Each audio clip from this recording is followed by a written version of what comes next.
Et tout d'abord, j'aimerais dire un tout petit peu sur le programme des Géantes Invisibles pour celles et ceux d'entre vous qui ne connaissaient pas. C'est un principe très simple de reconnaître et de remercier les femmes africaines sur le continent africain et les femmes noires dans la diaspora qui font des choses importantes, extraordinaires, mais qui ne sont pas connues, très souvent qui sont effacées, même des livres d'histoire. Donc l'inspiration est venue du fait que quand on regarde l'histoire des mouvements sociaux, particulièrement on était très proche des gens des droits, des mouvements des droits civiques aux États-Unis, nous devons tout le temps chercher les noms des femmes. Et pourtant, on sait très bien qu'il y a eu beaucoup de femmes qui ont beaucoup contribué pour ces changements-là. Ici au Sénégal, si vous voyez par exemple un film comme celui de Diabou Bessane qui parle des mères des indépendances, parce que très souvent les gens parlent des pères des indépendances. On ne parle que des hommes qui étaient là pour l'indépendance. Mais il y a eu beaucoup de femmes qui ont travaillé pour notre indépendance et dont personne ne parle. Donc, nous nous sommes dit que pour ne pas attendre que dans le futur, des jeunes femmes soient là à chercher qui sont les femmes qui avaient fait des choses bien, nous allons le faire aujourd'hui. Nous allons remercier, reconnaître, documenter les histoires des femmes, prendre leurs photos, publier, montrer ce qu'elles ont fait. Parce que ce soit dans les associations, dans les organisations, dans le business, dans la politique, partout, il y a des femmes qui font de très bonnes choses, mais elles sont très souvent effacées. Donc, c'est très simple comme principe. Il s'agit tout simplement de remercier et de reconnaître les femmes.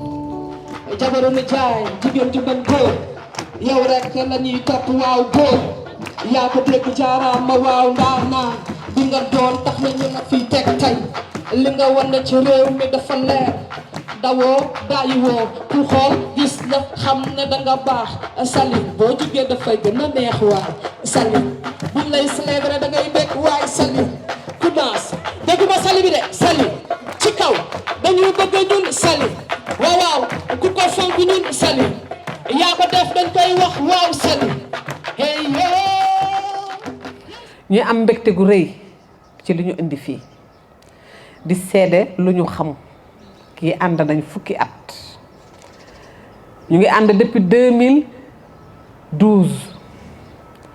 ñu ànd 2012 2013 ñu jàng lekk faju ñu ànd 2013 ba 2015 ñu ànd ci maanaam naka la ñuy def ba suqali njaboot ba suqali xale yi ba kenn dootul xiiboon ànd nañ fukki at ak lu teg mu jigéen ju jàmbaar jigéen ju diiñ jigéen ju am personnalité jigéen ju am dignité jigéen ju gëm li mu doon def parce que day sol jiinam ñëw fekk matta yu tooy moom buy pratiquer di la jàngal fekk mokk loo rek du la bàyyi dina teg cin matta yi di tooy di saxaar muy tawte di feebar di saxat lu terewul dina ko def ba mu baax ba xam ne ku ko gis nga mën ko roy mën ko tasaare bu mu ñëwee foofu mu ngi installé 6 greniers mu ngi installé 6 greniers ci xam-xamam bu sell ci njàngale mu baax ñu dem ba tey mu ngi si 53 greniers ngoon kii liggéeyu lu sell 53 greniers bu nekk ëmb na lu mat 30 xale wala 40 xale yoo xamante ne chaque weer nañ leen toggal togg goo xam ne du am kaani du am poobar du am kinmasi du am benn produit chimique muy xale boobu xeex na ci tund woowu ba xiiboon amatu fa dañuy dem di ko tasaare léegi ànd nañ ba Sokone ànd nañ ci yeneen dëkk yu sori ñuy dem foofu di xeex xiiboon ci njàmbaaram ak xam-xamam ci loolu ñu ànd di ci liggéey ci biir askan wi mu doon nit ku am sutura fekk nañ xale boo xamante ne buñ ne tey lay dee wala suba nga weddi ko ci xam-xamu kumba lañu ko faje ba xam ne ku ñëw di laajte xale bi lan moo ko faj ñu ne lii moo ko faj ak lii ndax lan xam-xamu Kumba Touré ka xam-xamu Salimata Dramé mu doon xam-xam bu mu bëgg doon liggéey bu mu bëgg doon loo xamante ne dafay toog ba guddi woo la te moom xamul dara moom liggéey bi léegi na teew mooy ku diiñ ku bëgg li muy def ku xam li muy def xam nga ku installé 6 greniers nga dem ba mu nekk 53 greniers xam ne kii jàmbaar la jàmbaaru fàkk tëdd la parce que nee na ma bugguma gis jigéen juy souffrir parce que jigéen bu souffriree maanaam foog mu boot doom bu xiiboon jigéen bu souffriree ci biir néeg rek bu juree doom ñëpp xiiboon te xam nañ na xiiboon day tax boo jàngee doo man toujours yaa ngi dëkk ci feebar sa yaay amul lu mu la faje maanaam kër gi crise lay doon mais xale bi nekk ci kër gi ñu faj ko mu génn ci xiiboon kër gi naataange lay doon day mel ni fleur yi ñu wër parce que ñëpp ci jàmm la ñuy nekk parce que xale bu bëggee wér ci biir kër ñëpp dañuy bëgg mais xale bu feebaree ñëpp feebar.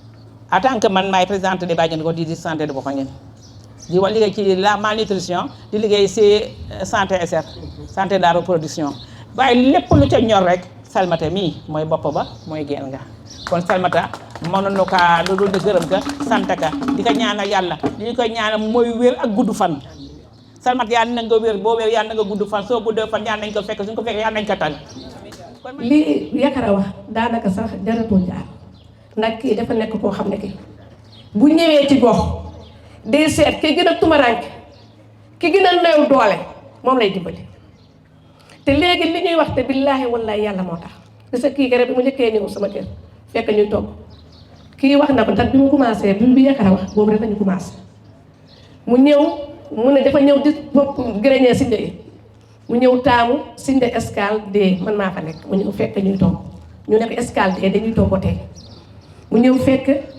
bu ñu waree togg dañuy démerde rek léeg-léeg jigéen ñi indi léeg-léeg duñu indi man maay jël sama dépasse keroog maa jël sama dépasse tukki maa leen toggalee rek ndax ñun dañoo bëgg a jigéen ñi xiiboon bi dañ fi naam amuñu doole waa dañu togg mu ñëw mu ne waa yow nan nga amee ba toog ba mu gaaree keroog ba mu gaaree keroog ñàkk a jóge suñu kër keroog laa am doole keroog la gërëñee am doole ci Sinja mu ñëw mu ne lan ngeen togg ma ne ko lii la ñu nar a togg mu ne lii mu ne waaw mu yónnee génne posetam yónnee yàpp mu taal mbana jàngal ñu ci togg bi nañu doon toggee moo taal ñu ànd ak moom taal mbana ñu indi diwlin nar a rosi mu ne déedéet bu ne ko rosi jàngal ñu ba ma jël naa ci moom xam-xam boo xam ne bi xam naa tey bóor dama doon diw bóor bi mu fees dell li gën a gàttal rek mu expliqué ba fi mu ne bu ma gisee sax kuy lekk bóor bu bari dama naan tuuti bóor baaxul te yàlla seede na ci moom laa ko jëlee jël xale yoo xam ne xale yu kii boo toggalee ba pare jàngal ñu mu del si waat fekk fa am na koo xam ne wérul tax koo wér loolu ànd naag moom dem booti xale boobu ñëw toggal ko xale boobu tey moo ngi jàngi école Salimata nag dañ lay ñaanal lii nga def yàlla na yàlla may gudd fan ak wér ku laa biir nga kumba ku baax nga kumba nag jigéen si ñu ngi lay laaj boobee léegi ñu ngi laaj léegi nag yal na yàlla guddal fanam laa biir man def maa bëgg rek te yàlla tax bëgg ñëpp te yàlla tax moom nag sant nañu yàlla sant nañ la xiiboon moom wax dëgg yàlla bareetul. merci beaucoup merci yaa koy jox ko tey ñu sargal leen Cheillante visible jàmbaaru jigéen tey ñu sargal leen Cheillante visible jàmbaaru jigéen tey ñu sargal leen jàmbaar yéene jàmbaar. Bonjour tout le monde. Bonjour. Merci beaucoup. maa ngi nuyu ñëpp di leen sargal di leen jox seen wàccuwaay di leen tatagal. Alors je dirais que cette célébration, on a juste cité mon nom, Madame Salimata Diop Dramé, mais c'est la célébration de toutes les femmes. Je rends grâce à Dieu, le Tout-Puissant, qui a mis ces femmes sur mon chemin. J'ai beaucoup appris de ces femmes. J'ai beaucoup appris des communautés. jàng naa lu bare ci jigéen ñi jàng naa lu bare ci gox-goxaan yi.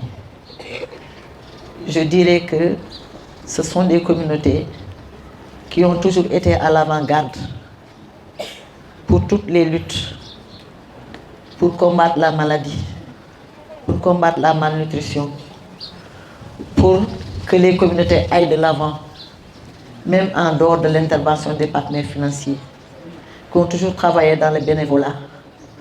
Ce que je dis là, je ne l'invente pas. Il y a une dame qui est là en face de moi, avec qui j'ai travaillé à Enda. Elle vient d'arriver. Elle pourra certainement en témoigner.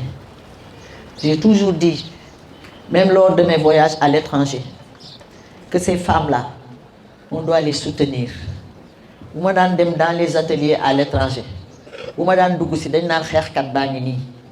quand j'arrivais, on disait qu'elle est là encore, elle va se battre. Elle va se battre dans les ateliers. Parce que je leur disais, ces femmes-là n'ont pas besoin d'avoir certains financements. Elles ont besoin qu'on leur apprenne à se débrouiller, à transformer leur communauté.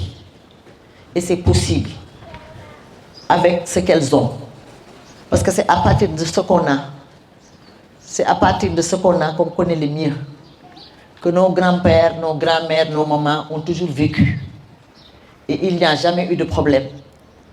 Qu'on peut travailler et attendre l'appui de l'extérieur.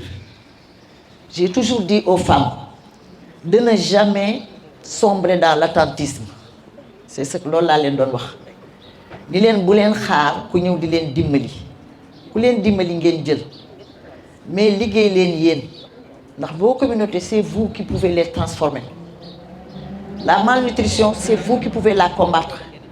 Parce que quand vos enfants souffrent de malnutrition, la malnutrition démarre avec la jeune fille. Parfois, on ne sait pas. Quand elle voit ses règles, elle maigrit. On ne sait pas qu'elle devrait répondre. Après, elle se marie. Elle n'arrive pas à faire d'enfants. Ou bien, elle a des difficultés pour faire des enfants. Parce qu'elle a souffert de malnutrition, étant jeune fille. Et cette jeune fille, devenue une femme dans la société, elle est montrée du doigt. Aussi bien par la belle famille que par la communauté. Elle n'arrive pas à faire des enfants.